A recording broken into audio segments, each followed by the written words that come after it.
İsmail İsafovich айтып берген. İsmail Sizden birinci çıkıp koyalım. Hiç kim çıkar ek kaldı. Özbekistan Ушунча азыр соңку сөздү сүйлөдүм мен.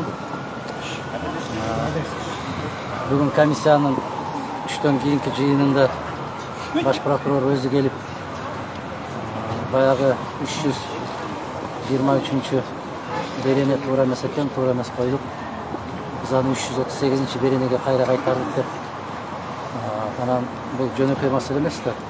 Чыккынчы деген беренени коюп алып, bir ай бою баардык жерден какшатып сүйлөтүп, анан бүгүн жок, ал күнөө жок экен, кызмат абалынан кыянаттык пайдалануу деген беренеге алмаштырдык. Бул кандай деген?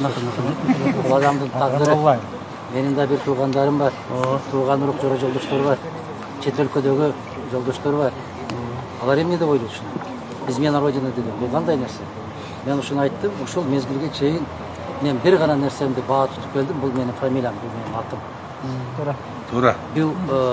Бул өлкөдөн бир калем менчиктештирбеген, бир завод албаган, бир кирпич албаган кишини келип туруп ушундай дегениме өмүр бою эл, жер, улут деп жүргөн кишиге ушундай күнөө такканыңар адамдын акылына туура келбейт. Болгондо да ар жерден ар бир бүгүн дагы жанагы 24-кийден атайын жасалма ошол макаланы жарыяладык.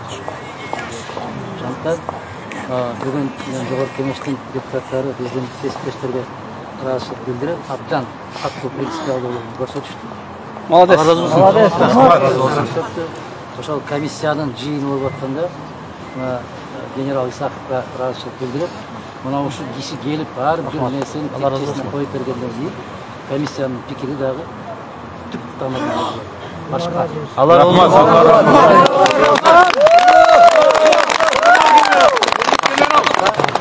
Башка анан эми комиссиянын тыянагы чыккан жок.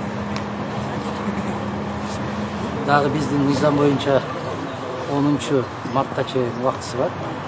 Депутаттардын баары айтты, эмне эле бул шаштырып эле бүгүн эле улам.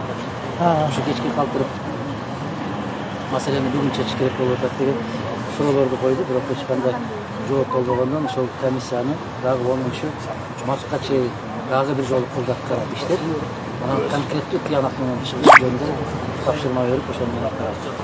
Ошол кыскача. Алган Исмаилович, президент мырза өзү бир эмес бир нече жолу сизди чыккынчылыкта айыптабады. Эми ошого кандайдыр статья өзгөргөндөн кийин кандайдыр немелер болобу? Жок, эми аны билбейм. Мен азыр ким кандай деп айтты, кандай багытта берди, кандай атады, аягына чейин чыгабы көрөбүз. Мына ошол берененин өзүн алмаштыруунун өзү. Иргиз молодец. Утуш. Эми караш керек да. Assalomu alaykum. Дагы жабык эшертин болобу?